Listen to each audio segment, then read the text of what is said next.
विद्यार्थी मित्रमैत्रिणींनो, BA भाग 3 semester 6 लोकसंख्याशास्त्र हा विषय शिकताना मर्त्यता म्हणजे काय, मर्त्यता संकल्पनेअंतर्गत येणाऱ्या विविध ज्या संकल्पना आहे त्या संकल्पना आपण पाहू. तर मर्त्यता, मॉर्टॅलिटी, जीवन आणि मृत्यू या संकल्पनांबाबत सामान्यपणे सर्वांनाच माहिती असते. म्हणजेच जीवन आणि मृत्यू यांचा अर्थ त्यांना माहीत असतो, परंतु जीवन मृत्यूच्या घटना समाजात किती, केव्हा व कशा घडतात, तसेच किती प्रमाणात घडतात या संबंधीच्या आकडेवारीचे मात्र त्यांना ज्ञान असतेच असे नाही. त्यामुळे अशा जीवनमृत्यूच्या घटनांविषयी सविस्तर अभ्यास होणे आवश्यक असते. कोणतीही व्यक्ती जन्मास आली की तिला कधीतरी मृत्यू हा येतोच, कारण मृत्यू हा अटळ आहे. मृत्यूमुळेच लोकसंख्येत समतोल निर्माण होत असल्याचे दिसून येते. कोणत्याही देशातील मर्त्यता प्रमाणाला महत्त्वाचे स्थान असते, कारण मर्त्यता प्रमाणावरूनच त्या देशातील आरोग्य व राहणीमानाची कल्पना येते. मर्त्यता संबंधीचा अभ्यास धोरणकर्त्यांना सुद्धा उपयुक्त ठरतो, कारण ह्या अभ्यासावरूनच त्यांना आरोग्य सेवांचे नियोजन करणे सोपे जाते.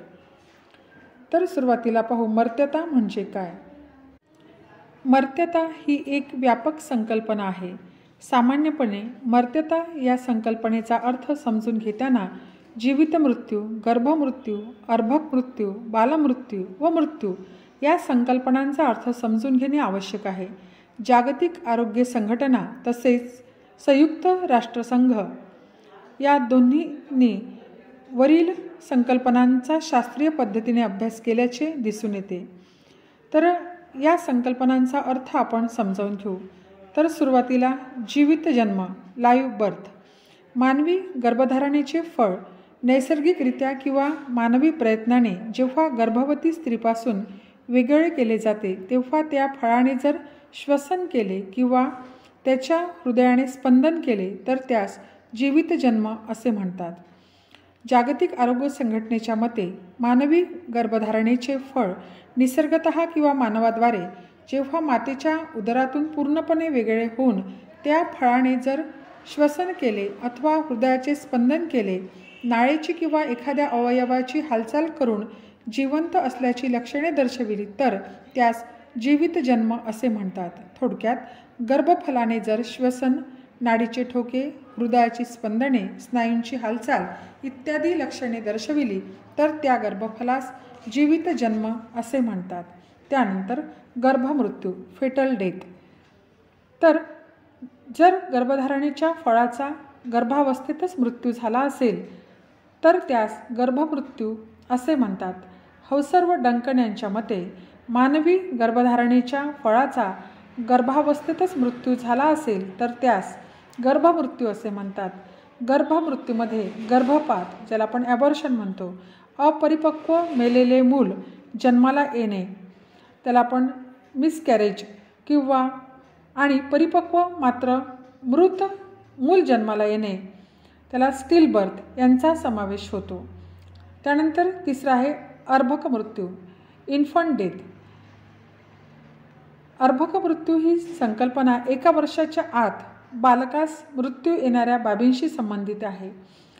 ज्यामुळे जन्माला आलेल्या बालकाचा जर 1 वर्षाच्या आतच मृत्यू घडून आला असेल तर त्याला अर्भक मृत्यू असे म्हणतात. थोडक्यात, मूल जन्माला आल्यापासून 1 वर्षाच्या आत घडून येणारे मृत्यू म्हणजे अर्भक मृत्यू होय. त्यानंतर चौथा आहे बालमृत्यू, चाइल्ड मॉर्टॅलिटी. जेव्हा जन्माला आलेल्या बालकाच्या वयाच्या 1 ते 5 वर्षाच्या दरम्यान मृत्यू होत असेल तर त्यास बालमृत्यू असे म्हणतात. 2018 मध्ये भारतात प्रति 1000 बालमृत्यू दर 37 एवढा होता. याच वर्षी पाकिस्तानमध्ये प्रति 1000 बालमृत्यू दर 69, तर नायजेरियामध्ये तब्बल तो प्रति 1000 120 एवढा होता. 2018 मध्ये भारतात 1 ते 5 वर्षे वयोगटातील सुमारे 8.8 लाख बालकांचा मृत्यू झाल्याची नोंद आहे. त्यानंतर मृत्यू, डेथ. मृत्यूचा संबंध जीवित शरीराची हालचाल थांबण्याशी संबंधित असतो. जन्मानंतर मृत्यू हा अटळ असतो. त्यामुळे जेव्हा एखाद्या व्यक्तीच्या जिवंतपणाची सर्व लक्षणे नष्ट होतात तेव्हा त्या अवस्थेला मृत्यू असे म्हणतात. मृत्यूची जागतिक आरोग्य संघटनेने केलेली व्याख्या पुढील प्रमाणे आपल्याला सांगता येईल की जागतिक आरोग्य संघटनेच्या मते मानवाचा जन्म झाल्यावर जेव्हा तो जिवंत असल्याचा पुरावा कायमचा नाहीसा होतो तेव्हा त्या घटनेला मृत्यू असे म्हणतात. थोडक्यात माणसाच्या जीवनाचा शेवट म्हणजे मृत्यू होय. तर अशा निरनिराळ्या संकल्पनांचा अर्थ आपल्या प्रामुख्याने लोकसंख्याशास्त्राच्या अभ्यासात महत्त्वाचा आहे. मानवाची जीवित जन्मापासून मृत्यूपर्यंतची अवस्था म्हणजे जीवन, तर मानवी जीवनाचा अंत किंवा शेवट म्हणजे मृत्यू होय.